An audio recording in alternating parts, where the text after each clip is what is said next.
Halo Total Politik semuanya teman-teman. Hari ini kita bikin konten lagi untuk berdiskusi dengan seseorang yang sangat otentik, sekilas mirip Eros Silon Seven, tapi bidangnya sangat berbeda sebenarnya. Eros mengurus pergitar-gitaran, beliau ini mengurus masa laluan. Ya, walaupun kesamaannya sama-sama suka menulis tentang masa lalu. Yang satu masa lalu Jakarta, yang satu lagi masa lalu percintaan. Terima kasih, welcome Bang JJ Rizal.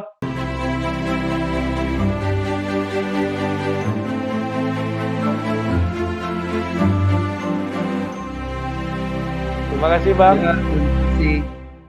Bang JJ Rizal udah bergabung sama kita. Hari ini kita mau bicara sebenarnya soal Jakarta, karena Bang JJ ini kan banyak membahas tentang sejarah Jakarta.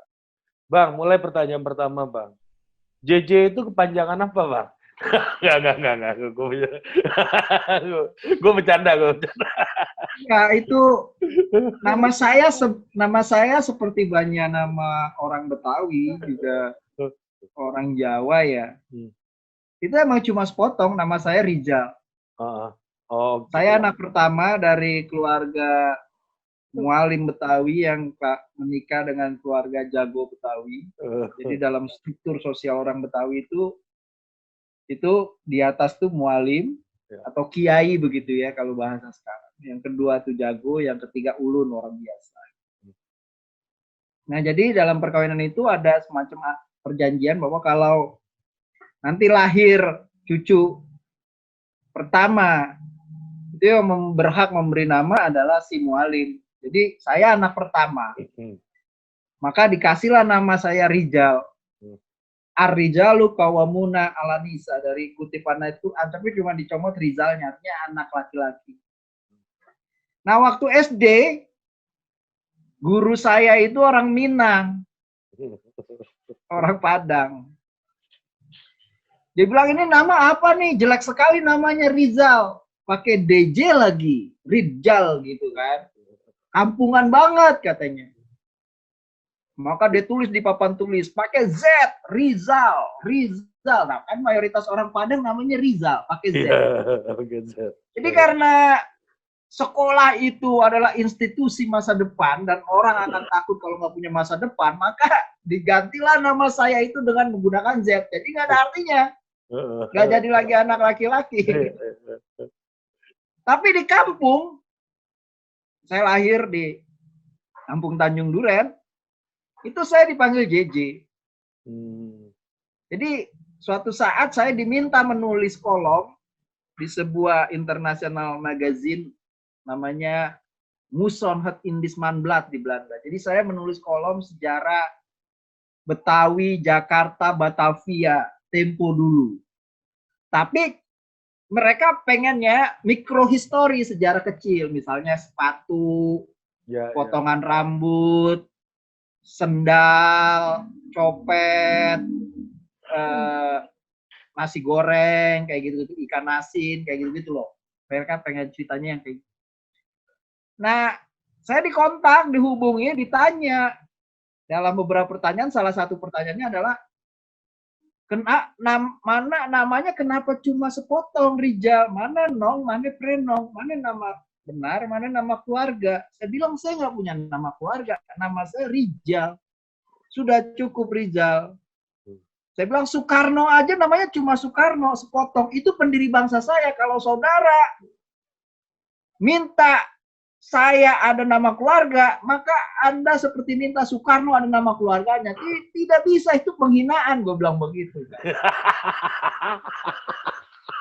Udah, gue nggak jawab tuh email kan. Habis itu tiba-tiba tulisan pertama gue, kolom pertama gue itu muncul.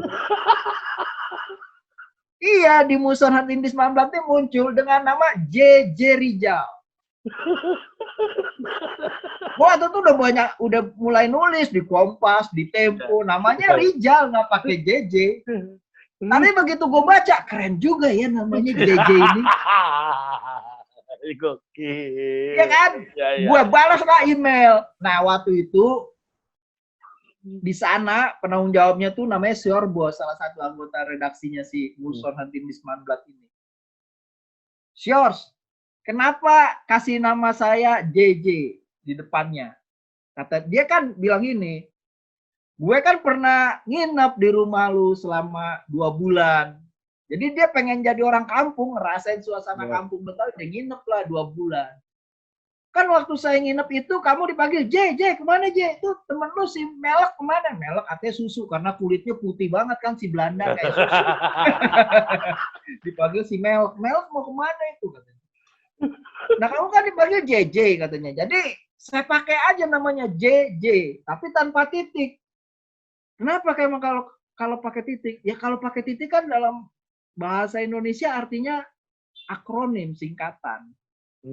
Jadi JJ itu tidak ada artinya, itu nickname, nama panggilan. Jadi itulah pertama kali saya dapat nama yang kata ibu saya, gara-gara orang Padang ngilangin 1 J, lu sekarang dapat 2 J.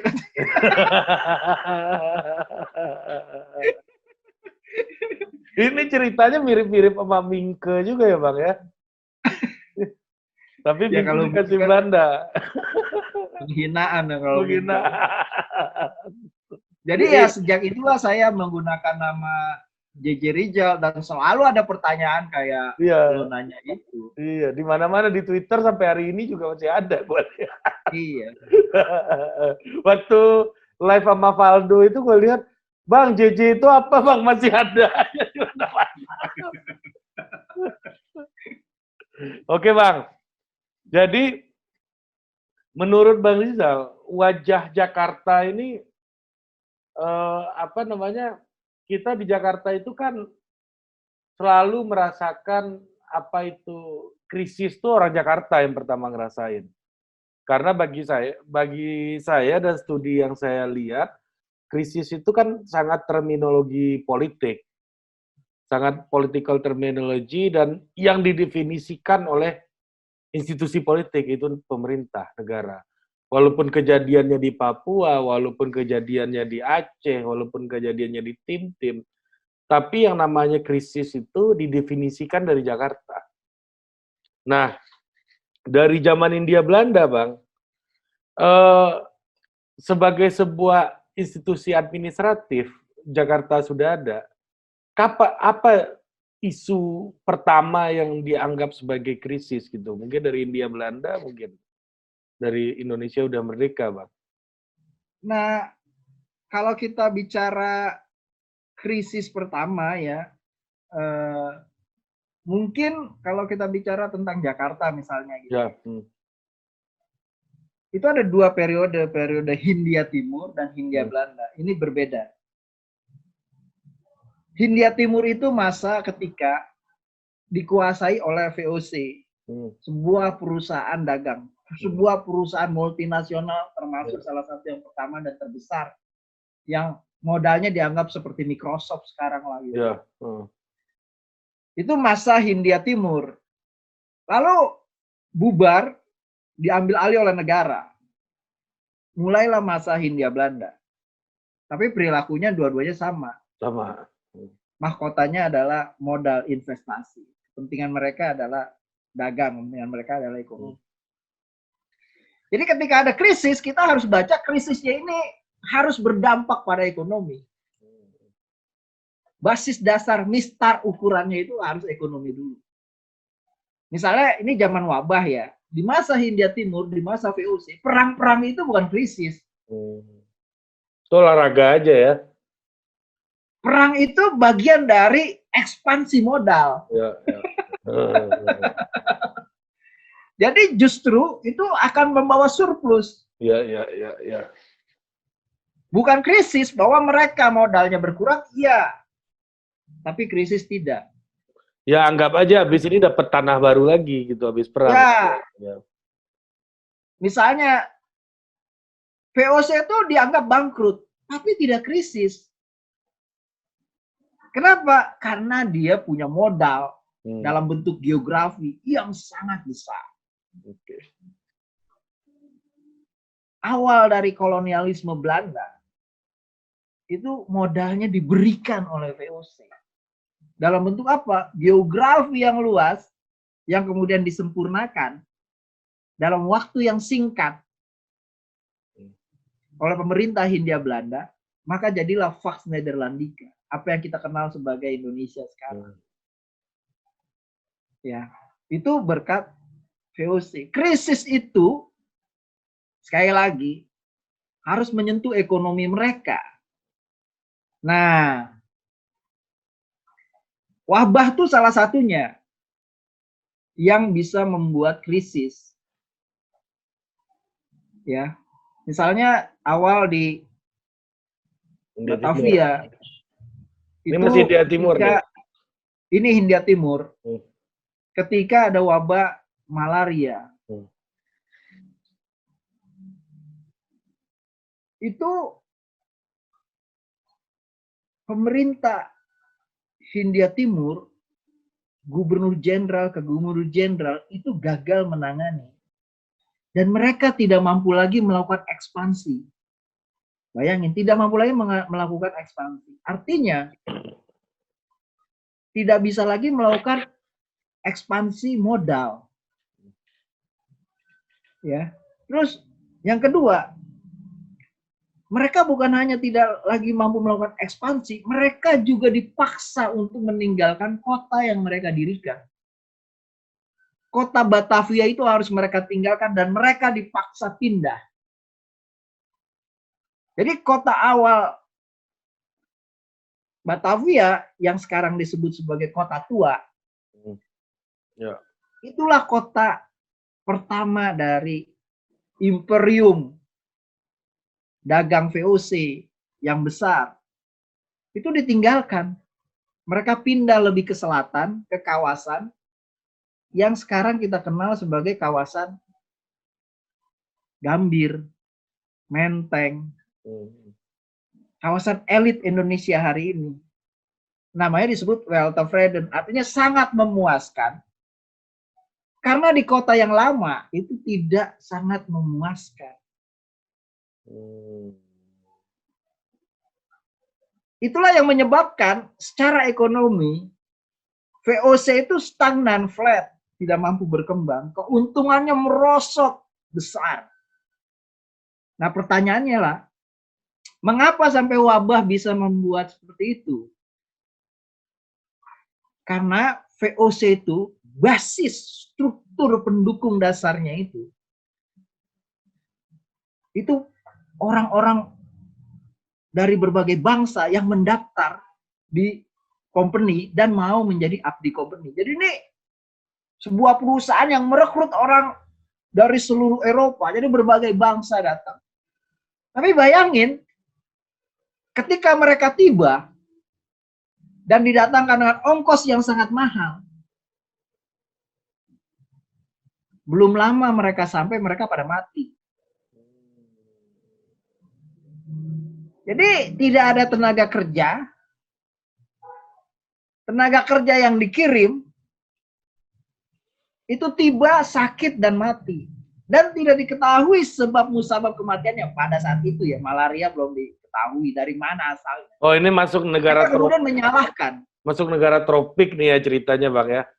Ya, mereka nggak ngerti sebenarnya. Ini apa ini yang mereka kenal hanya Remiterende-Roporstedt.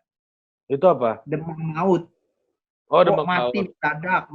Malam ini makan malam 10 orang, pagi 8 mati. Bisnis yang paling menjanjikan peti mati. Orang masuk rumah sakit, bukannya sembuh malah mati. Sehingga rumah sakit disebut sebagai morduquil, lubang kubur. Ya, so, jadi bayangin dari tahun 1730 sampai tahun 1800 itu terjadi terus. Jadi bayangin selama 70 tahun dikempesin itu oleh wabah yang mereka nggak ngerti. Dan akhirnya jawabannya adalah pindah karena nggak bisa melawan.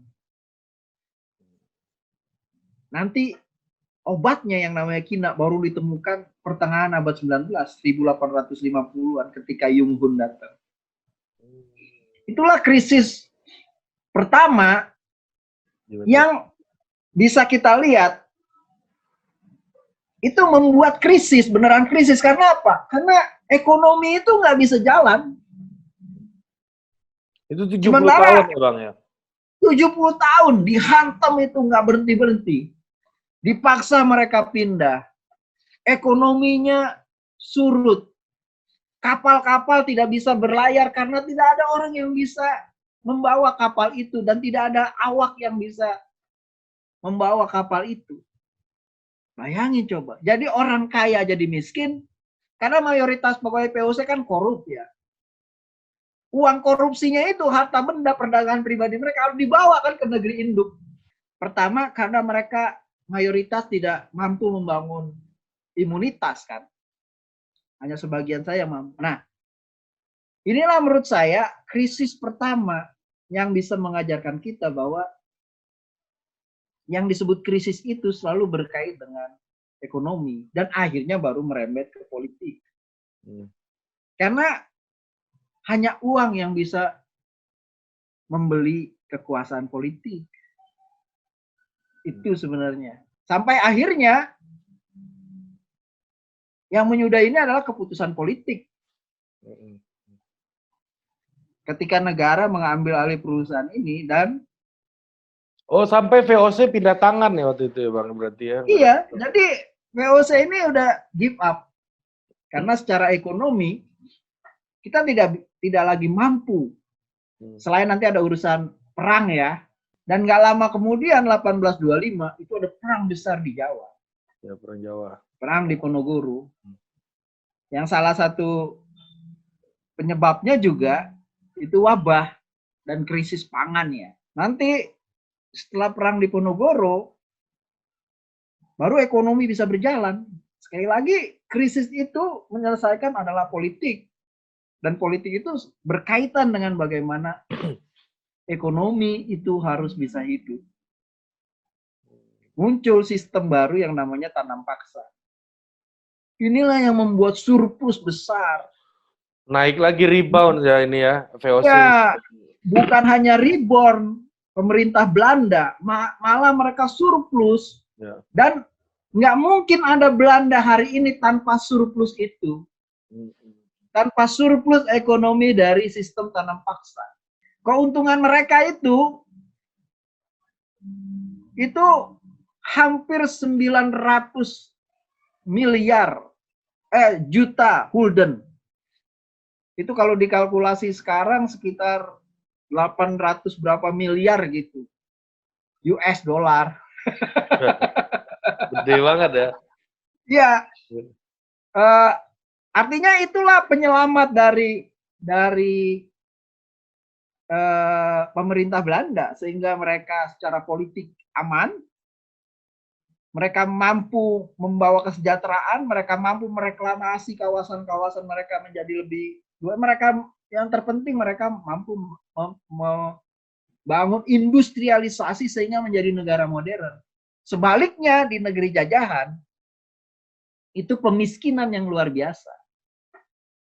Kebodohan yang merajalela, feodalisme di antara elitnya yang begitu rupa. Sehingga ini menjadi beban yang katanya Geertz, bahasanya keren sekali Clifford Geertz ini bilang, akibatnya sangat fatal karena terjadi involusi. Apa itu involusi? Maju, kita maju, terus waktunya maju, kita semakin modern, tapi hidupnya tidak berkualitas. Di situ ada share property.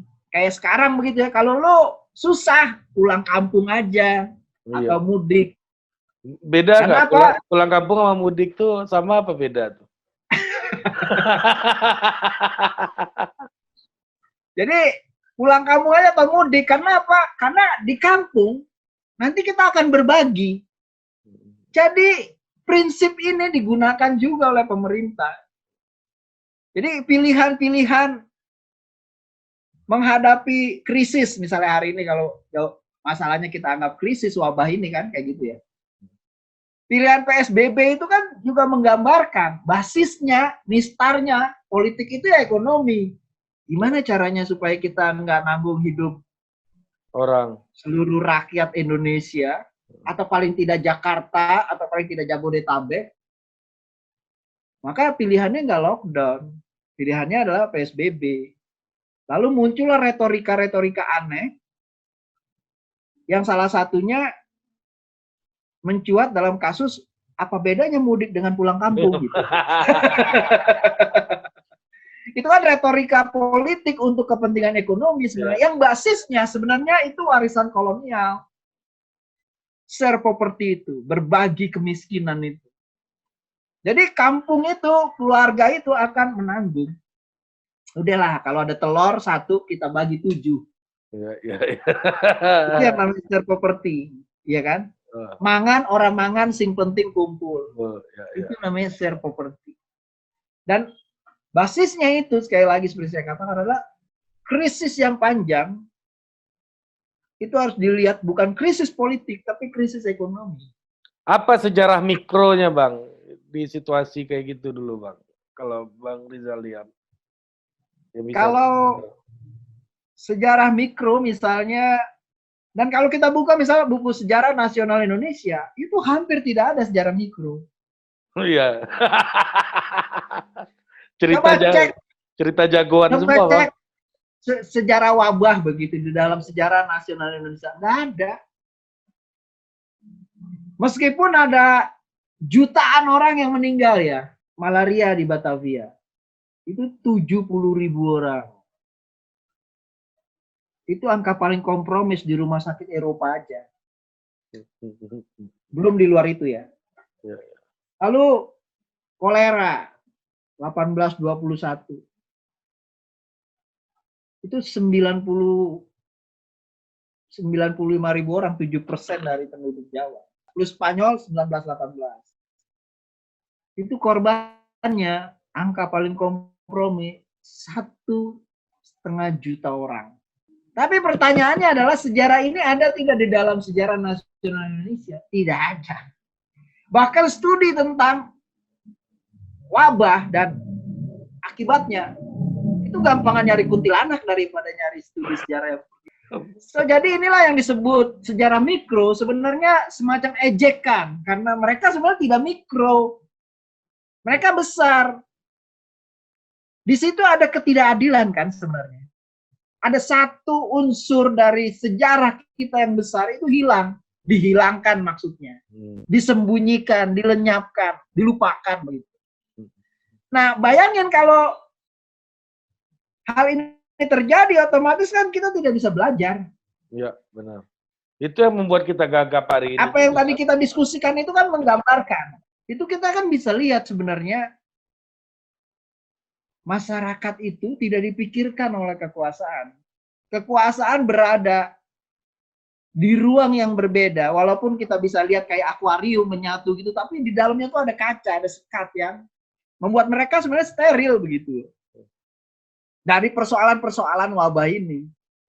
Kayak waktu flu Spanyol itu pemerintah meresponnya dengan abai, semakin sewenang-wenang, bermental greediness, tukang kelontong yang pelit, yang perhitungan begitu ya. Bayangin baru di tahun 1920, 2 tahun. Perlu 2 tahun untuk menginsapkan pemerintah kolonial bahwa wabah itu berbahaya. Karena apa? Ya karena secara ekonomi itu sudah berbahaya. Iya. Jadi indikatornya sangat ekonomi deterministik ya, Bang ya? Iya, jadi sudut pandangnya ya dalam periode yang panjang memang seperti saya katakan tadi, bagaimanapun walaupun banyak negara seperti kita ini dianggap negara dengan masyarakat yang tidak materialis gitu ya. Tapi politik itu sangat materialis. Hanya keuangan yang bisa membeli kekuasaan. Dan Ini Bang, ini kaitan dengan Jakarta juga. Bang JJ pernah bilang bahwa jangankan historiografi kita yang menghilangkan, yang tidak melihat wabah ini, Abang juga mengatakan nama-nama jalan di Jakarta yang banyak nama ilmuwan yang harusnya inspiring generasi selanjutnya itu banyak yang berubah juga ya Bang ya, katanya. Iya, itu kan contoh. Misalnya bagaimana hari ini diributkan kita seperti negara yang anti sains. Gitu. Elit-elitnya menghinakan sains begitu. Makan nasi kucing aja. Iya. Corona nggak bisa masuk karena negeri tropis begitu. Izinnya susah. Izinnya susah. Jadi banyak ungkapan-ungkapan. Misalnya corona itu akan sembuh sendiri, bahkan itu dari menterinya. Jadi ini kan contoh penggambaran bagaimana sains, pengetahuan, ilmu pengetahuan itu tidak ada di kepala para elit dan masyarakat. Jadi banyak sekali video, laporan yang kita bisa lihat antara masyarakat dan elit ini sama gitu. Mayoritas mereka lebih percaya kepada agama, doa misalnya gitu. Daripada kepada ilmu pengetahuan. Contoh paling gampang adalah gini, kalau kita masuk ke ruang kota Jakarta begitu ya. Dan kita tahu dalam historiografi Jakarta adalah kota yang pernah punya mahkota dan memahkotai dirinya dengan ilmu pengetahuan. Sehingga mereka punya sebuah institusi sangat prestisius namanya Batavia Vennootschap van Kunsten en Wetenschappen. Lembaga seni dan ilmu pengetahuan kota Batavia. Dan didirikan waktu masih di zaman Batavia. Artinya di abad ke-18, bayangin coba. Artinya kita sudah terkoneksi dengan semangat Aufklärung, semangat pencerahan di Eropa. Ya. Iya. Dan mereka menjadikan forum itu seperti forum London punya Linnean Society. Tempat Darwin itu pidato tentang apa teori evolusinya dia. Yang padahal asal muasalnya itu pemicunya itu ditemukan oleh Alfred Russel Wallace. Ya. Yang risetnya itu justru di Indonesia. Di Ternate.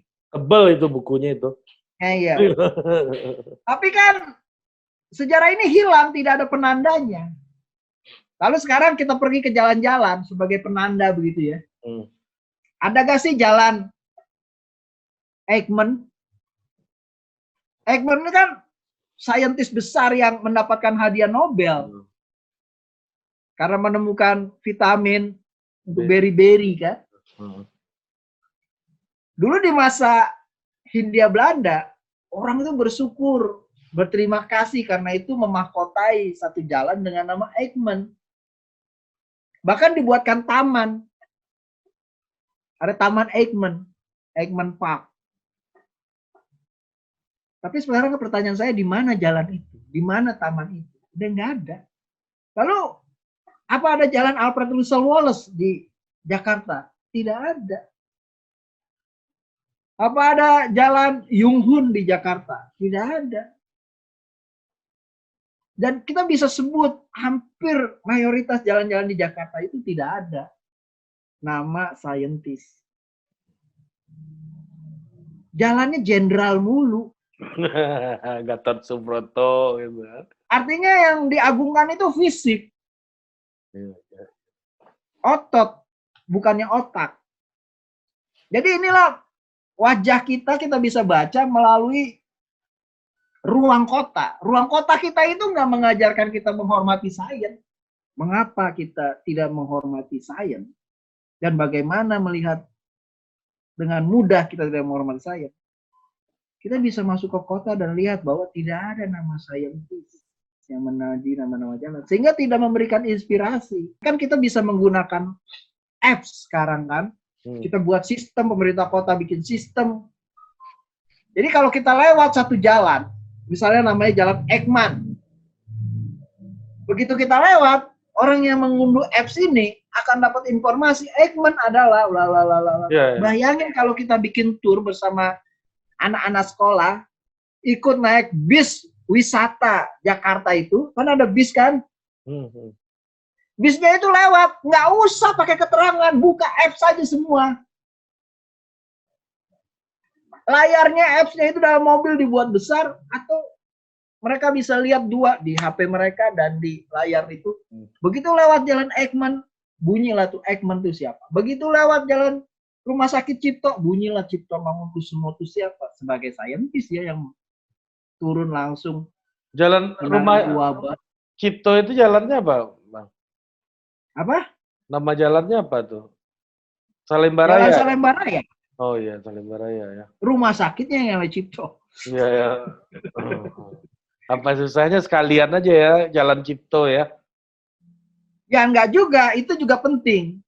Banyak nama tempat di Jakarta itu identik dengan pohon dan air. Salemba itu nama pohon. Walaupun kita nggak tahu lagi pohon Salemba itu kayak apa. Jenis pohon apa. Tapi kan kota Jakarta juga kalau kita mau lihat, krisis ruang terbuka hijau. Jadi nama-nama pohon itu tinggal jadi nama jalan, tetapi tidak ada pohonnya. Kan itu menyedihkan. Orientasi berkota kalau mau selamat di milenium ini, tantangan terbesarnya adalah ekologi. Apa keuntungan bagi pihak yang ingin menghilangkan itu, Bang? Menurut Bang? Ekonomi. Misalnya jalan kimia gitu. Ya, jalan kimia itu keuntungannya adalah apa? Kita tidak mendapat sikap kritis. Basis dari sains itu kan kritis. Ya. Jadi kita ditumpulkan sebenarnya. Jadi ketika kota itu tidak menyimpan ruang untuk para saintis, kota itu sebenarnya sedang menumpulkan daya kritisnya. Kalau kita masih punya nama Herman van Brien, kita malu dong masih kebanjiran. Selang 1 abad setelah Herman van Brien, kita masih kebanjiran. Ya memang banjir itu tidak bisa hilang. Tapi bagaimana cara sistem kita mengelola banjir itu? Kenapa nggak lebih baik? Contoh paling gampang misalnya.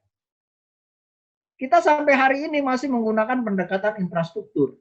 Semua masalah banjir harus diselesaikan dengan cara-cara pendekatan infrastruktur. Yang oleh Herman van Brien sendiri itu sudah dikoreksi. Karena nggak akan cukup. Dan terlalu mahal. Kos konflik sosialnya itu besar. Katanya dia. Pada masanya dia, bayangin, abad 20, awal abad 20 ya. Apalagi sekarang. Konflik sosialnya. Iya. Karena mengambil tanah kan. Untuk buat kanal, apa ini. Terus secara ekonomi, anggarannya itu besar banget infrastruktur itu. Jadi dia menyarankan, memohon, juga menggunakan pendekatan kultural. Jadi bukan hanya infrastruktural, tapi kultural. Misalnya kawasan-kawasan yang sudah identik dengan kawasan air, jangan dijadikan hunian. Kawasan yang identik dengan hutan, ada nama-nama tempat menggunakan nama hutan, misalnya ada hutan pitik, hutan kayu, bayangin coba ya kan. Hutan kayu itu ya. harus tetap menjadi kawasan hijau. Jadi di Jakarta, ruang adalah uang. Ruang adalah uang. Karena itu tata ruang, rencana tata ruang berubah menjadi rencana tata uang. Nah ini kan basisnya ekonomi lagi seperti saya katakan tadi. Nah saintis itu basisnya itu pada peradaban, kemanusiaan. Iya ya, namanya nama-nama tentara semua ya kebanyakan ya. Tendean, terus Gatot Subroto. Iya Bang ya. Dan iya. Enggak itu nasional. Ya Bang, ya? Di seluruh Indonesia itu. Iya. Jadi memang ruang inovasi dan kritisisme tuh nggak pernah difasilitasi oleh ruang kota ya berarti ya?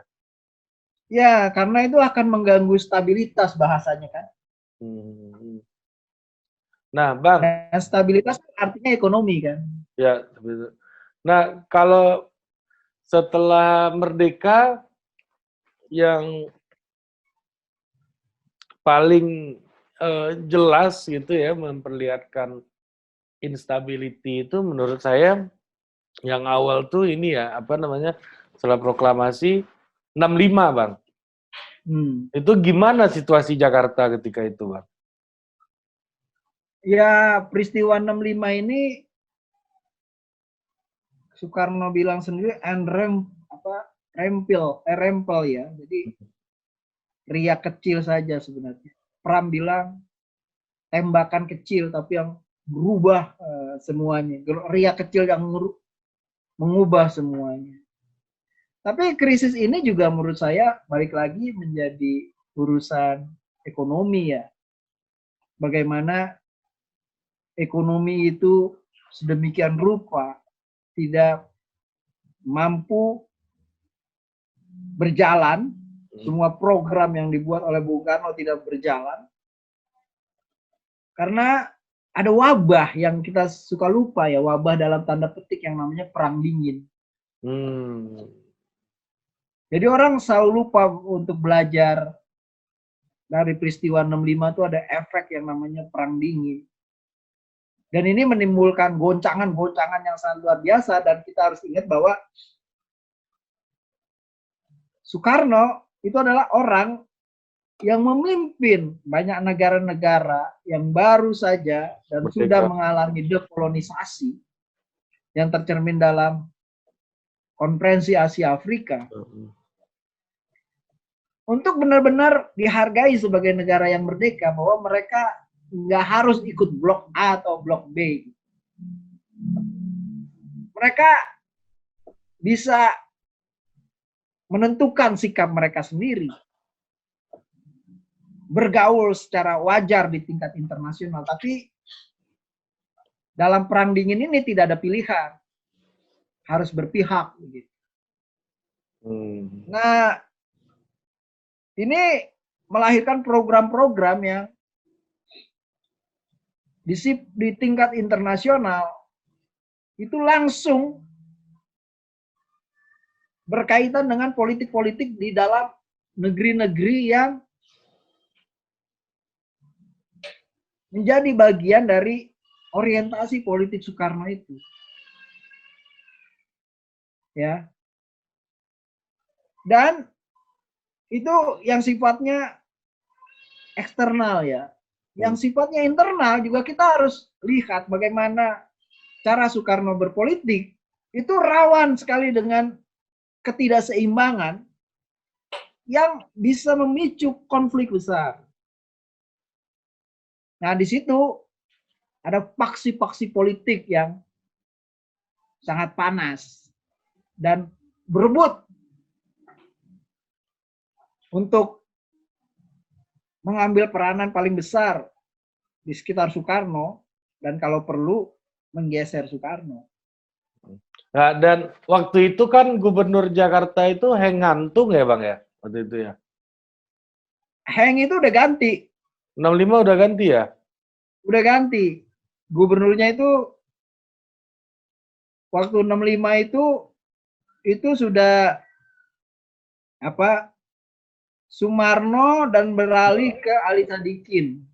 Oh, sebelum Ali ya. Ali Sadikin tuh suka disebut sebagai kado terakhir dan terbaik dari Bung Karno.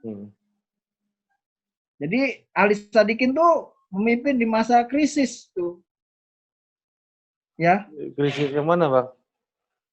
Krisis peralihan kekuasaan dari Soekarno ke Soeharto ya. Soekarno ke Soeharto itu. Oke. Sampai nanti muncul Ali Sadikin menjadi matahari kembar dari Soeharto dan di off itu Ali Sadikinnya. Ali Sadikin tentara juga Bang ya?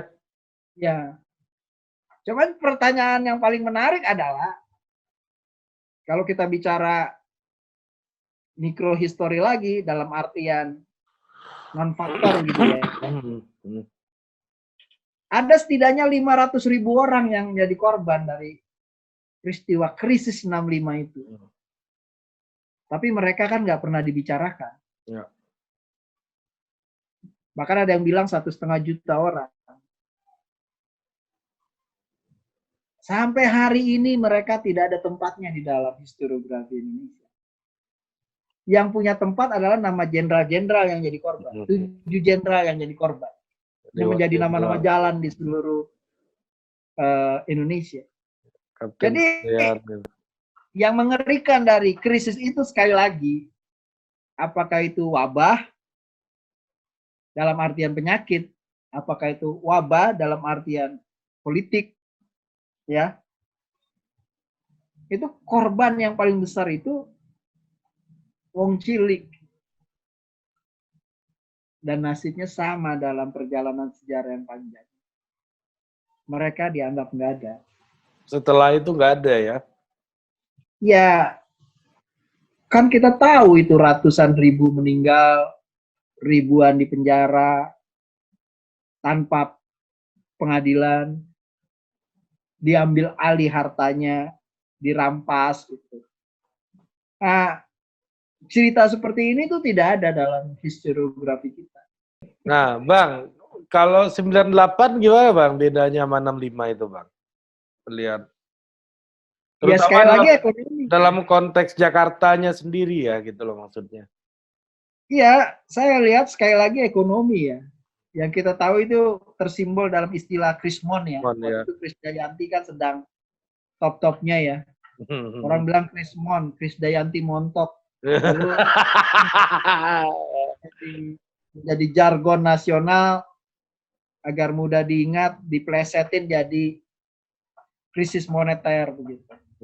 Jadi politik ini berguncang, tatanan yang panjang, yang 30 tahun itu begitu dipelihara dengan keamanan dan ketertiban, itu rontok karena ekonomi sekali lagi.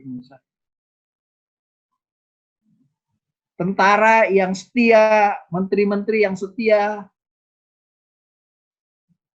itu orientasi politiknya langsung berubah. Ciri khas dari warisan kolonial yang disebut hipokrit. Hipokrit itu kan identik dengan priai zaman yang dibina di masa Pandenbos, sistem tanam paksa. Priai-priai itu yang pertama harus diselamatkan adalah kedudukan. Jadi siapa yang akan dikorbankan? Ya Pak Harto yang dikorbankan. Jadi Bang Jeje ikut juga kan waktu itu ya? Ya ikut-ikutan waktu itu. Meramaikan ya. Saya, semua orang terlibat pada saat itu. Semua orang satu suara pada saat itu. Jadi Pak Harto ini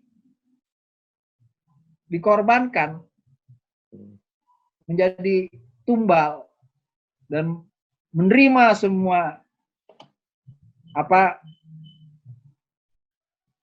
alasan yang dicari sebagai penyebab dari krisis ini.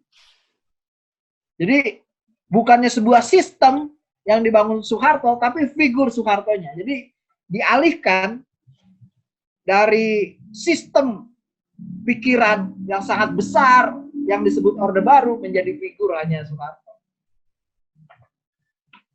Dan ini menjadi bibit krisis baru sebenarnya.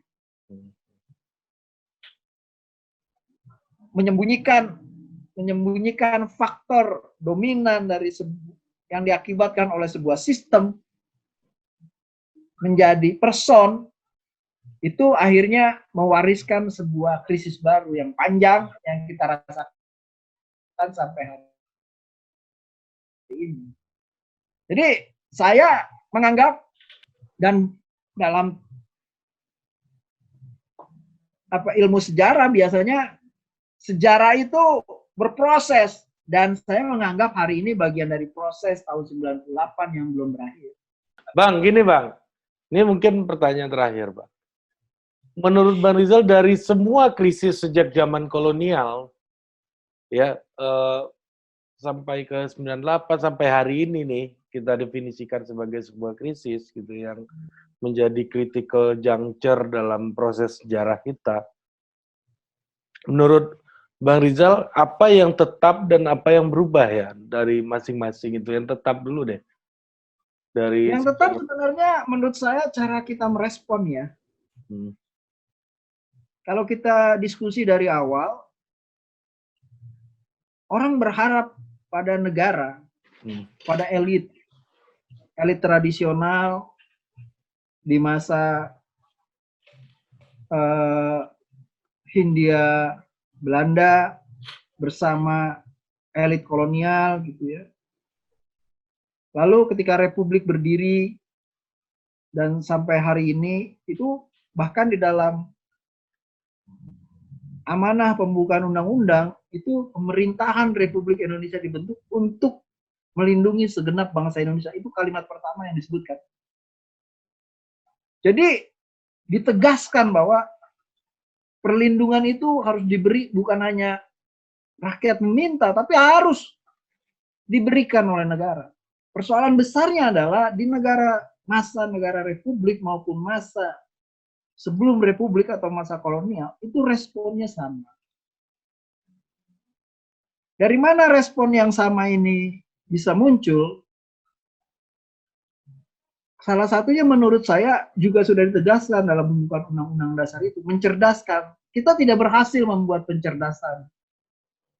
Bahkan yang katanya Hatta, kecerdasan itu pertama harus ditunjukkan oleh elit. Elit yang harus menjadi teladan kecerdasan buat publik, buat rakyat. Hubungan antara negara dengan rakyatnya itu seperti hubungan konsumen dengan produsen. Semua berbayar, semua bersyarat. Nah ini ironi kalau misalnya kita belajar ilmu sejarah yang paling dasar, yang tadi ditanya itu pertanyaan dasar dalam sejarah. Continuity and change. Ya. Apa yang berlanjut dan apa yang berubah. Persoalan besarnya adalah yang berlanjut yang buruk-buruk. Kita melihat society yang belajar, masyarakat yang belajar. Kita bisa bayangkan bagaimana ada orang pesan GoFood melalui ojek online. Tapi begitu sampai, orangnya bilang, itu untuk Bapak. Atau rumah-rumah yang menggantungkan Indomie. Apa yang hilang dari masyarakat Indonesia yang dirumuskan dengan bagus sekali oleh Bung Karno. Kalau kau merasa Pancasila itu 5 dan harus diperas menjadi 3, aku sebutnya Trisila. Kalau mau diperas jadi 1, aku menyebutnya gotong royong. Jadi semua orang bertanya, aku Pancasila. Yang belajar benar-benar apa itu Pancasila justru sekarang bukan elit, tapi rakyat ya, society. Ya. Gotong royong. Oke Bang, mantap Bang. Kesimpulannya sangat filosofis gitu. sangat menggugah lah Bang. Oke, terima kasih banyak Bang Rizal untuk obrolannya hari ini. Mungkin itu aja untuk hari ini buat teman-teman Total Politik, ikutin terus konten-konten selanjutnya. Produced by Total Politik and powered by haluan.co.